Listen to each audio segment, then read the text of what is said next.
Olá, sejam todos muito bem-vindos. Meu nome é Douglas, sou advogado, matemático e servidor público e estou no bunda na cadeira e sem enrolação. Hoje, dando continuidade à aula anterior sobre direito administrativo, vamos falar sobre o artigo 37 até o inciso 14, artigo e inciso da Constituição Federal de 1988. Vamos começar? Artigo 37. A administração pública direta e indireta de qualquer dos poderes da União, dos Estados, do Distrito Federal e dos municípios obedecerá aos princípios de legalidade, impessoalidade, moralidade, publicidade e eficiência. Olha, dá uma olhadinha nessa palavra limpe aí em vermelho. Limpe é só para você lembrar dos princípios constitucionais obrigatórios, explícitos na Constituição Federal. Limpe, legalidade, impessoalidade, moralidade, publicidade e eficiência. Tudo bem? Agora nós vamos começar a explicar, a estudar cada um desses princípios constitucionais. Então, pessoal, legalidade. A administração pública, gestor, diretor público só pode agir por lei. Veja bem, pessoal, legalidade significa que o poder público ele só pode agir se o ato que ele estiver fazendo estiver previsto em lei. Se não está na lei, se a lei é omissa, o poder público não pode agir, não pode fazer. É diferente do trato de cidadão para cidadão. Nós, cidadãos, no trato entre nós, se não está na lei, nós podemos fazer. Se não está na lei, é permitido que façamos. Quando se trata de administração pública, a ordem é outra. Se não está na lei, se a lei é omissa, a administração não pode fazer. Gravem isso, decorem isso, tudo bem? Costuma ser muito pedido em banca de concurso. Próximo, impessoalidade. Significa igualdade e isonomia. A impessoalidade nada mais é que o interesse público se sobrepõe ao interesse privado, ao interesse individual.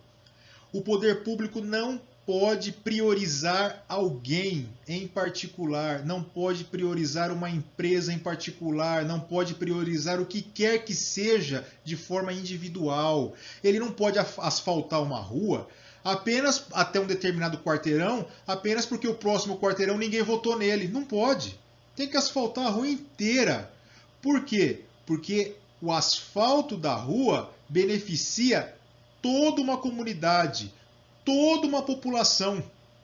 E não apenas um ou outro, meia dúzia de pessoas. A impessoalidade significa isso. O poder público olha para todos e não para um ou outro. Moralidade. A moralidade, pessoal, não confunda moralidade administrativa com moralidade comum. A moralidade administrativa, ela difere da moralidade comum, ou seja, a moralidade comum é o trato do cidadão para o cidadão. A moralidade administrativa é um pouco diferente. A moralidade administrativa, ela tem o condão sobre os atributos que o gestor público possui. Quais são esses atributos que ele deve possuir? Probidade, honestidade, caráter, sempre valorizar o interesse público em detrimento do interesse privado. O interesse público sempre prevalece. Então, os atributos do gestor público necessariamente devem atender isso. A ética pública, a boa-fé pública, a probidade pública, a probidade administrativa, é isso que a moralidade exige do gestor. Publicidade. A publicidade é a obrigatoriedade do órgão público mostrar o que está fazendo ao contribuinte, ao cidadão. Isso ele tem a obrigação, é obrigado. Ele não tem que escolher se vai ou não mostrar, se vai ou não publicizar. Ele tem essa obrigação. Ou seja, nada pode ser escondido, nada pode ser omitido do cidadão. O cidadão tem o direito constitucional de saber onde está indo o dinheiro público dele, onde está sendo gasto o dinheiro dele. Uma obra pública tem que estar lá publicizada quanto está gastando, qual é o prazo que será terminada aquela obra, como será feita, a licitação tem que ser pública, tem que ser mostrado ao cidadão o que é que está sendo feito com o dinheiro dele. A publicidade é isso. E a eficiência? A eficiência é o princípio mais jovem da Constituição. Ele foi colocado aí justamente para garantir a celeridade do serviço público para o cidadão. O serviço público precisa ser eficiente, é uma ordem da Constituição. E para isso, na verdade, o servidor público ele é avaliado. Ele tem que ser avaliado pelo poder público quanto à sua eficiência. Ele tem que mostrar eficiência no seu trabalho, naquilo que ele faz com a coisa pública, no trato que ele faz com a coisa pública. E isso é todo servidor público, desde a mais alta camada até lá embaixo. Isso é uma ordem constitucional. Inciso 1º. Os cargos, empregos e funções públicas são acessíveis aos brasileiros que preencham os requisitos estabelecidos em lei, assim como os estrangeiros na forma da lei. Opa! Quer dizer que estrangeiro pode ser servidor público? Sim, pode. Ordem constitucional, ordem da Carta Magna. Mas pode de qualquer jeito? Não, na forma da lei. Qual lei? Já existiu o Estatuto do Estrangeiro. O Estatuto do Estrangeiro ele foi substituído em 2017 pela Lei de Migração, Lei do Migrante, salvo engano.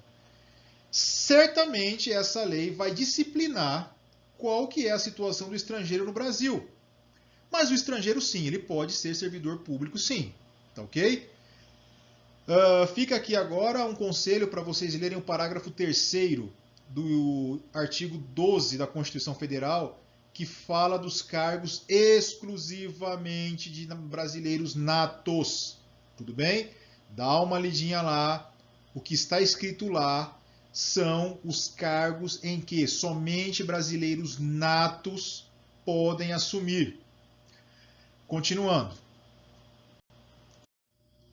Inciso 2º. A investidura em cargo ou emprego público depende de aprovação prévia em concurso público. Ora, é justamente o que vocês estão querendo fazer e vão conseguir. Concurso obrigatório. A Constituição ordena. Aprovação prévia em concurso público de provas e títulos, de acordo com a natureza e a complexidade do cargo ou emprego, na forma prevista em lei, ressalvadas as nomeações para cargo em comissão. Lembra da aula passada quais são os cargos em comissão? Cargo em comissão não precisa de concurso. Declarado em lei de livre nomeação e exoneração. O que está dizendo o inciso 2º?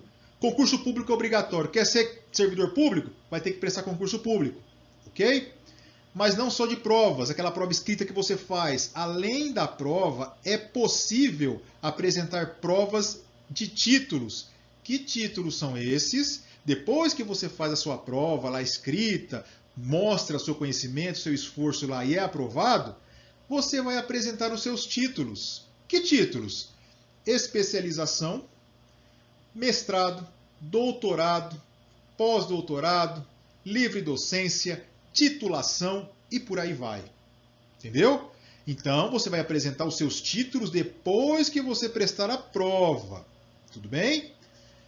Mas tem uma ressalva aí, ó, os cargos em comissão. Cargo em comissão não é cargo de concurso. O sujeito não precisa ser concursado para assumir o cargo de comissão. Pode ser concursado? Pode. Mas também pode ser o sujeito que não é concursado assumir um cargo em comissão. O cargo em comissão é de livre nomeação e exoneração. A hora que o poder público não quiser mais o sujeito lá, ele fala, amigo, tchau, pega as tuas coisas que eu estou colocando uma outra pessoa no teu lugar. O que é diferente do cargo efetivo, o que é diferente do cargo em carreira. Tudo bem? Bom, agora nós vamos tratar do prazo de validade de um concurso público. Tudo bem? Bom, o prazo de validade do concurso público será de até 2 anos, prorrogável uma vez, só uma vez, por igual período. Tudo bem? Então, olha aqui esse esqueminha aqui que eu preparei para vocês, só para vocês entenderem, tá? Esse primeiro intervalo aí, ó, até 2 anos, é a validade do concurso. Tudo bem? O outro intervalo é o período que ele pode ser prorrogado, ou seja, por igual período, por mais 2 anos. Lembre-se que é até 2 anos, não necessariamente 2 anos, mas o concurso pode ter validade de 6 meses, prorrogáveis por mais 6 meses, de 1 ano, prorrogável por mais 1 ano, e assim sucessivamente. Tudo bem? Olha só, se ele tem validade de 1 ano, ele pode ser prorrogado ou não. Mas ele tem essa possibilidade, tudo bem? Só que ele pode ser prorrogado por igual período uma única vez. Então ele pode ser prorrogado por 1 ano. É isso que está dizendo o inciso 3º. Tudo bem? Continuemos. Ah, mais uma coisa. Ele tem que estar previsto em edital, tá? A prorrogação do concurso ele precisa estar em edital. Vai ter que estar lá também uma ordem constitucional. Inciso 4º. Durante o prazo improrrogável previsto no edital de convocação, aquele aprovado em concurso público de provas ou de provas e títulos será convocado com prioridade sobre os novos concursados para assumir cargo ou emprego na carreira. Em outras palavras, durante aquele prazo, suponhamos que o concurso tenha validade de 2 anos. Nos primeiros 2 anos, ainda não é improrrogável. Tudo bem? Venceu os primeiros 2 anos, aí ele é prorrogável ou prorrogado por mais 2 anos. Durante o segundo período de prorrogação, ou melhor, durante o segundo período, o segundo intervalo, aí ele torna-se improrrogável. Ou seja, 2 anos, aí mais 2 anos. No segundo intervalo, ele passa a ser improrrogável. Nesse intervalo, as pessoas que foram aprovadas lá atrás no concurso têm prioridade na hora de assumir o cargo, na hora de serem chamadas para assumir o cargo no concurso.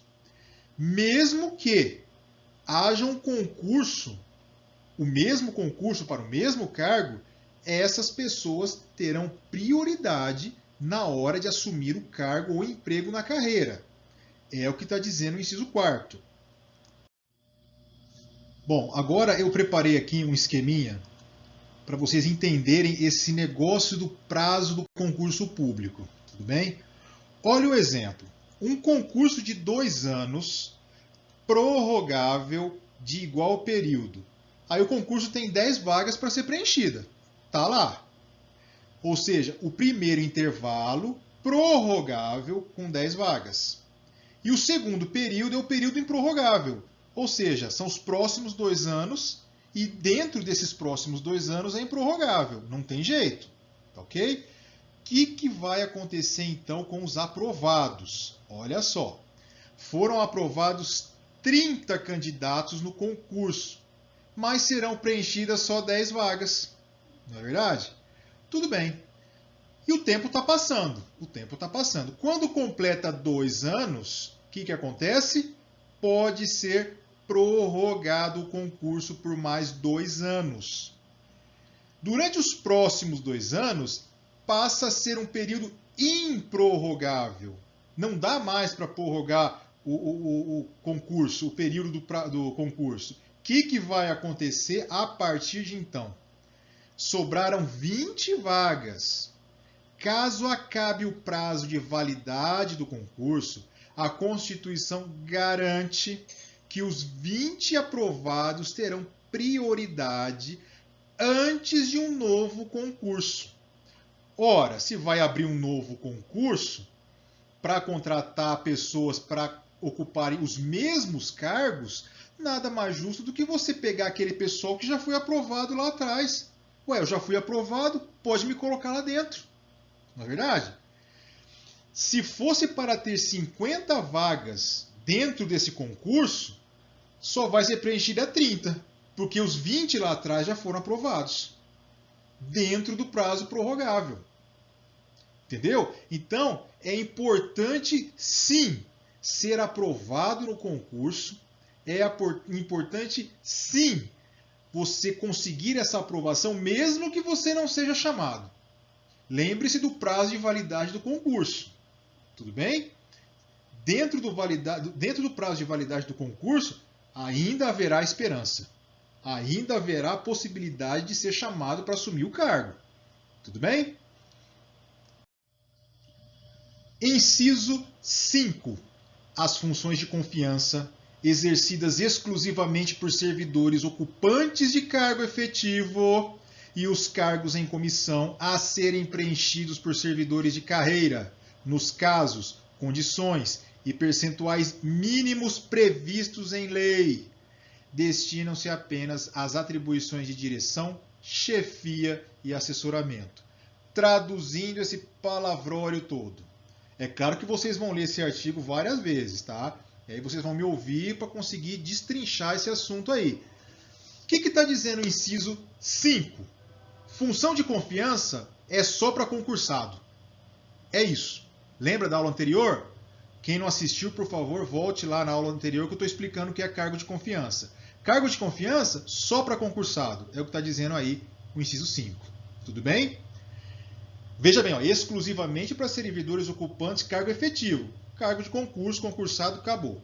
E os cargos em comissão? O que está dizendo aí? Cargo em comissão pode ser assumido tanto por concursado quanto por pessoa que não é concursada. Mas haverá um percentual mínimo para os concursados assumirem cargo de comissão. Tem esse percentual mínimo. O restante do percentual poderá ser ocupado por pessoas que não são concursadas. É isso que está dizendo aí. E mais, cargo de comissão, cargo de confiança é apenas para direção, chefia e assessoramento. Traduzindo o artigo, é isso que está acontecendo aí. Tá ok? Leiam esse artigo com muita atenção, devagar, com calma, que é muito simples de entender. Às vezes é muita palavra, é muita coisa, mas depois que vocês começam a pegar habilidade na leitura da legislação, e legislação é para estudar na íntegra, é para ler tudo, não adianta pegar resumo, não adianta pegar síntese, não dá certo, ok? Legislação é para estudar na íntegra. Leiam devagar e vocês certamente entenderão o que está escrito aí. Inciso 6º. É garantido ao servidor público civil o direito à livre associação sindical. Observação: militares são exceção. Nunca esqueçam disso, jamais esqueçam disso. Militar não pode ser associado a qualquer sindicato. É proibido ao militar fazer isso. Militar é um servidor público especial, é um servidor público à parte. Ele é regido por uma outra legislação, o Estatuto dos Militares de 1980. Então, ele não pode ser sindicalizado em hipótese alguma. Tudo bem? Portanto, a associação sindical é só para o servidor público civil. Inciso 7. O direito de greve será exercido nos termos e nos limites definidos em lei específica. Gravem lei específica. É necessário ter uma lei que regulamente a greve do servidor público civil. Lembrando, militar também não pode fazer greve. É proibido o militar fazer greve, seja militar federal ou militar estadual. É proibido por lei. E mais, a greve do servidor público civil ainda não está regulamentada. Portanto, quando o servidor público civil entra em greve, ele é regido por uma lei de greve que foi feita para o seletista, que foi feita para quem não é servidor público. Assim decidiu o Supremo Tribunal Federal. Ou seja, enquanto não houver uma lei que regulamente a greve do servidor público civil, militar não pode fazer greve, então haverá o regramento dessa greve será feito pela lei que regulamenta a greve de quem não é servidor. E isso está assim até hoje. O Congresso ainda não votou essa lei, ainda não foi editada essa lei. Uma observação. Em 2018, o Supremo Tribunal Federal decidiu funcionários ou servidores da segurança pública, Polícia Civil, Polícia Federal, Polícia Militar, agora a recente Polícia Penal, não podem fazer greve. É proibido fazer greves, de acordo com o Supremo Tribunal Federal. Essa decisão foi de repercussão geral, vale para o Brasil inteiro. Não esqueça disso. Tudo bem? Então, pessoal de segurança pública está proibido de fazer greve em qualquer hipótese, de acordo com decisão do Supremo Tribunal Federal. Não esqueçam disso, tá ok? É uma decisão de repercussão geral. Artigo 8º. A lei reservará percentual dos cargos e empregos públicos para as pessoas portadoras de deficiência e definirá os critérios de sua admissão. Esse inciso 8º é para criar igual direito de acesso e não facilitar o acesso. E a lei definirá qual cargo é compatível com a deficiência.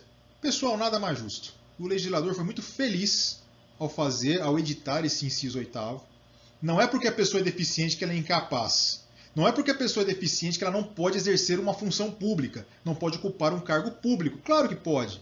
Dentro das limitações dela, vai passar por perícia, por exames, vai ver se é compatível ou não. Mas sim, ela pode ser útil sim para a sociedade, ela pode ser útil para o serviço público, ela pode ser útil para o contribuinte.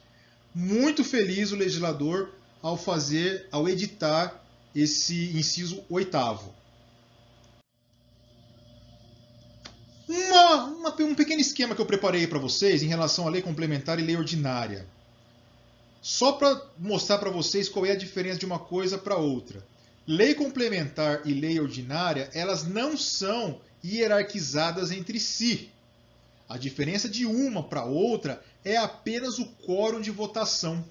Em outras palavras, de acordo com o artigo 69 da Constituição Federal, anotem, artigo 69 da Constituição Federal, a lei complementar, para ser aprovada, ela precisa de maioria absoluta dos parlamentares. E o que é a maioria absoluta? É a maioria dos membros existentes no parlamento. É isso.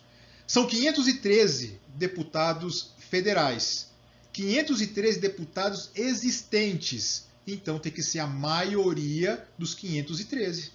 É isso. Senado, são 81 senadores. Para ser aprovado, tem que ser a maioria dos 81 senadores, porque são 81 senadores existentes. Lei ordinária. A aprovação é por maioria simples, ou seja, é a maioria dos parlamentares presentes no ato da votação. Não é a maioria dos existentes, e sim a maioria dos presentes no ato da votação. Se tiver 100 deputados federais lá para votar, tem que ter 51 votos para aprovar a lei ordinária. É isso. Tudo bem? Lei ordinária e lei complementar, como é que eu sei quando é uma e quando é outra? A própria Constituição diz. Tá? Quando é para ser lei complementar, a Constituição vai dizer, através de lei complementar, tal ato será validado. Quando a Constituição não fala, ela se omite, aí é lei ordinária. Mas quando é lei complementar, explicitamente estará no texto constitucional. Inciso 9. A lei estabelecerá os casos de contratação por tempo determinado para atender às necessidades temporárias de excepcional interesse público. Lembra na aula anterior? Quem não assistiu, por favor, assista a aula anterior. A Constituição permite contratação temporária de funcionários. O artigo 9 está dizendo isso. E ela permite isso em excepcional interesse público. Aliás, é sempre pelo interesse público. Sempre. O que acontece? Eu, poder público, preciso fazer determinada obra, preciso fazer determinado serviço, não dá tempo de fazer concurso público, não está dando tempo de fazer essa edição, preciso de funcionário. Vou contratar temporariamente X número de funcionários para concluir isso que eu preciso. Eu posso fazer isso? Posso. Inciso 9 do artigo 37. É possível. Tudo bem? É isso que está dizendo o inciso 9. Mas é temporário, e isso tem que estar em lei, é tudo regulamentado, tem toda uma regra a ser seguida. Mas o que interessa para vocês é que, sim, pode haver contrato temporário na administração pública. Inciso 10. A remuneração dos servidores públicos e o subsídio de que trata o parágrafo 4º e artigo 39 somente poderão ser fixados ou alterados por lei específica, observada a iniciativa privativa em cada caso, assegurada a revisão geral anual, sempre na mesma data e sem distinção de índice. Resumindo isso daqui de uma forma, ou melhor, traduzindo isso daqui de uma forma bem tranquila, está tratando do din-din do servidor, pagamento do servidor, olerite do servidor, pecúnia do servidor. Está falando o seguinte: o que o servidor público ganha é definido em lei. As alterações daquilo que ele ganha também é definido em lei, lei específica. Tudo que envolve servidor público é por lei, necessariamente. E outra, o salário, o subsídio, vamos falar a linguagem técnica agora, vocês estão estudando, vão aprender isso, o subsídio do servidor público, ele não pode ser reduzido. Em nenhuma hipótese, não pode ser reduzido. Ele pode ser aumentado? Sim, pode ser aumentado. De acordo com lei? Sim, pode ser alterado para cima, de acordo com lei. Tudo bem? E pode ser corrigido a partir de índices oficiais da federação. Tudo bem? O que acontece? Essa é a parte boa do servidor público, né? Não pode baixar o salário, mas já ganha pouco, vai baixar para quê? Não tem nem por que baixar, né? Prosseguindo. Gente, inciso 11 é um inciso grande, um pouco complicado. Eu vou ler com vocês, mas vocês printem essa tela e leiam com muita calma depois na casa de vocês e tentem entendê-los de acordo com a minha explicação posterior. Tudo bem? Eu vou tentar ajudar ao máximo vocês. Inciso 11. A remuneração e o subsídio dos ocupantes de cargos, funções e empregos públicos da administração direta, autárquica e fundacional, dos membros de qualquer dos poderes da União, dos Estados, do Distrito Federal e dos municípios, dos detentores de mandato eletivo e dos demais agentes políticos, e os proventos, pensões ou espécies remuneratórias, percebidos cumulativamente ou não, incluídas as vantagens pessoais ou de qualquer outra natureza, não poderão exceder o subsídio mensal em espécie dos ministros do Supremo Tribunal Federal, aplicando-se como limite nos municípios o subsídio do prefeito e nos estados e no Distrito Federal o subsídio mensal do governador no âmbito do Poder Executivo, o subsídio dos deputados estaduais e distritais no âmbito do Poder Legislativo e o subsídio dos desembargadores do Tribunal de Justiça, limitado a 90 inteiros e 25 centésimos % do subsídio mensal, em espécie, dos ministros do Supremo Tribunal Federal, no âmbito do Poder Judiciário, aplicável este limite aos membros do Ministério Público, aos procuradores e aos defensores públicos.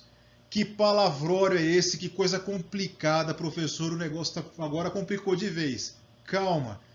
Vou destrinchar agora o que está dizendo o inciso 11. Vamos ver o que significa esse inciso.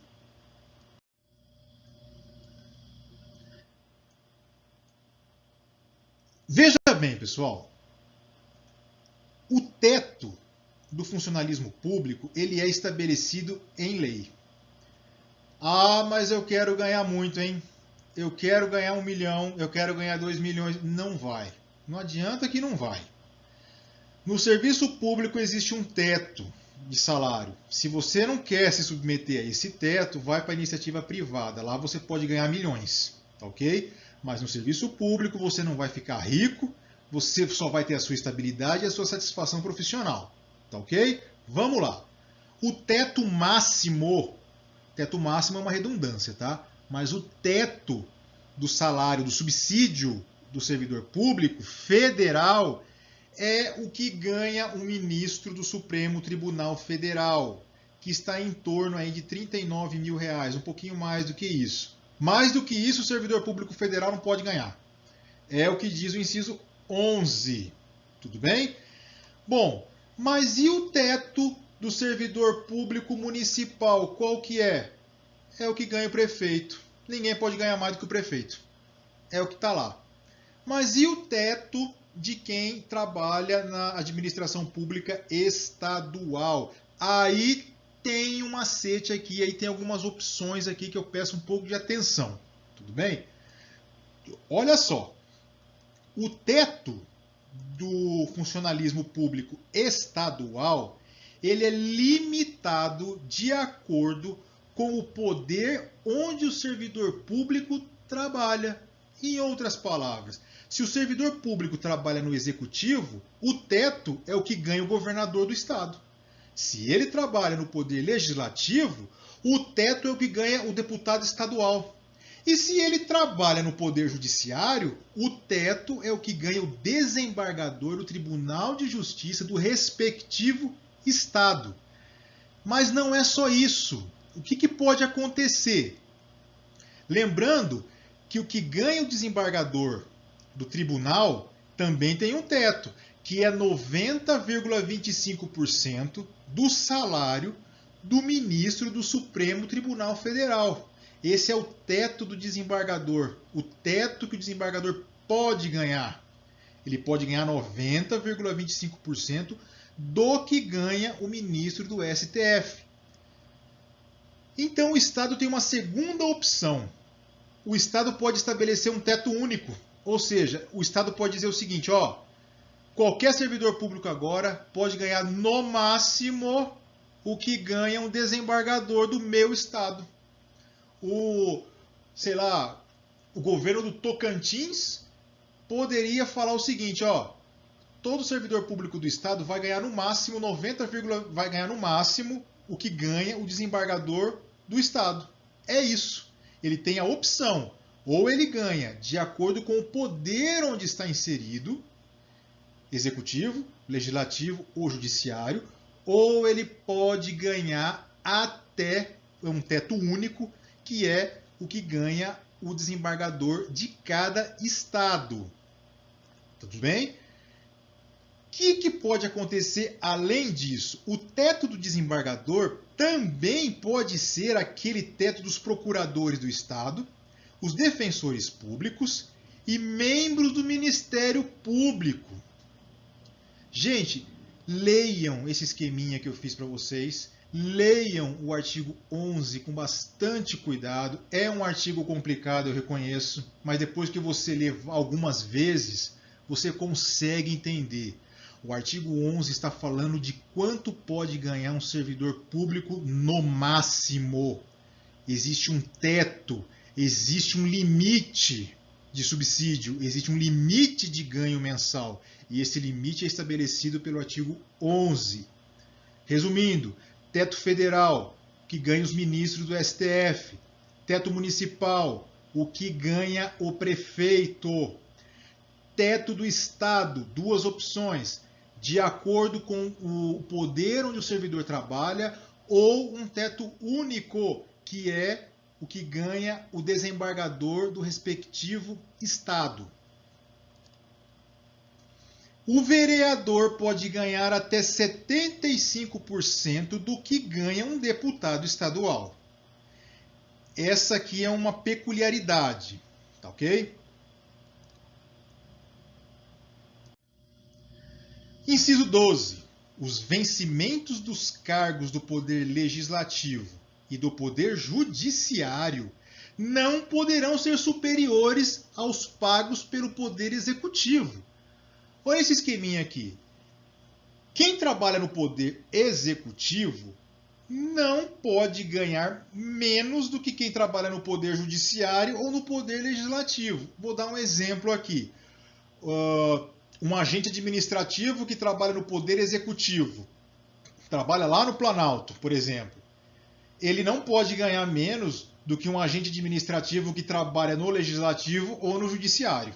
É isso que está mostrando o artigo 12, tá ok? O que é diferente do teto salarial. São coisas distintas. Vamos lá, continuando então, galera.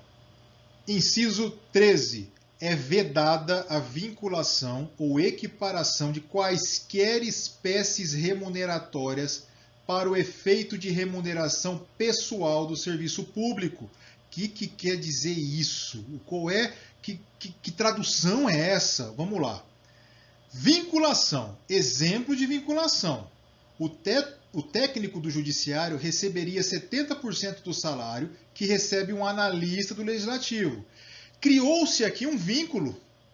Toda vez que aumenta o salário de um, vai aumentar o salário do outro. O inciso 13 está falando que isso não pode. Isso não pode acontecer. Esse tipo de vinculação, esse tipo de atrelamento não pode acontecer no serviço público. Isso é uma ordem constitucional. Tudo bem? Continuando, o que seria então uma equiparação? Exemplo, o técnico do judiciário receberia do salário igual ao analista do legislativo. Está equiparado. O salário de um está equiparado ao salário do outro. Não pode haver também essa equiparação, essa igualação, esse igualamento entre os subsídios de um e de outro. Traduzindo o artigo 13, pessoal, é isso. Então, se alguém perguntar para você, é possível vincular uma coisa com... Não, não pode. Ah, mas qual o fundamento? Artigo 13 do artigo 37. Inciso 13, aliás, do artigo 37. Vinculação e equiparação remuneratória é expressamente proibido pela Constituição Federal. Por último, o inciso 14. Os acréscimos pecuniários percebidos por servidores públicos não serão computados nem acumulados para fins de concessão de acréscimos ulteriores. Traduzindo, os acréscimos pecuniários significam o quê? Os acréscimos remuneratórios. Estou falando de din-din, de dinheiro, pecúnia, ok? Os acréscimos pecuniários percebidos significa recebidos, tá? Sinônimos de recebido, é sinônimo de recebido. Por servidor público, o que ele recebeu, como os acréscimos que ele recebeu como servidor público, não pode ser computado nem acumulado para concessões futuras. Eu não posso levar em consideração os acréscimos que eu recebo hoje, no meu pagamento, no meu subsídio, enfim. Eu não posso computá-los e nem acumulá-los para a concessão de outras coisas no futuro. Ulteriores significa futuros, significa posteriores. Isso não pode acontecer no serviço público. Isso é regrado pela Constituição Federal. Isso é regrado e proibido pelo artigo 14, pelo inciso 14, do artigo 37. Vamos lá de novo. Os acréscimos pecuniários percebidos por servidor público não serão computados nem acumulados para fins de concessão de acréscimos ulteriores. Os acréscimos futuros serão computados de outra forma, serão calculados de outra forma, não serão cumulativos, não levará em consideração que eu recebi hoje ou recebi ontem. É outra história. A Constituição proíbe isso nesse inciso. Galera, encerro por aqui então a aula de hoje sobre o artigo 37 da Constituição Federal, que trata do direito administrativo. Na próxima aula continuarei falando do artigo 37, que trata do direito administrativo. Nós continuaremos estudando esse artigo, um artigo importantíssimo para quem quer ser servidor público. Eu espero todos vocês aqui no Bunda na Cadeira e sem enrolação para mais uma aula de direito administrativo. Bons estudos, um forte abraço e até a próxima!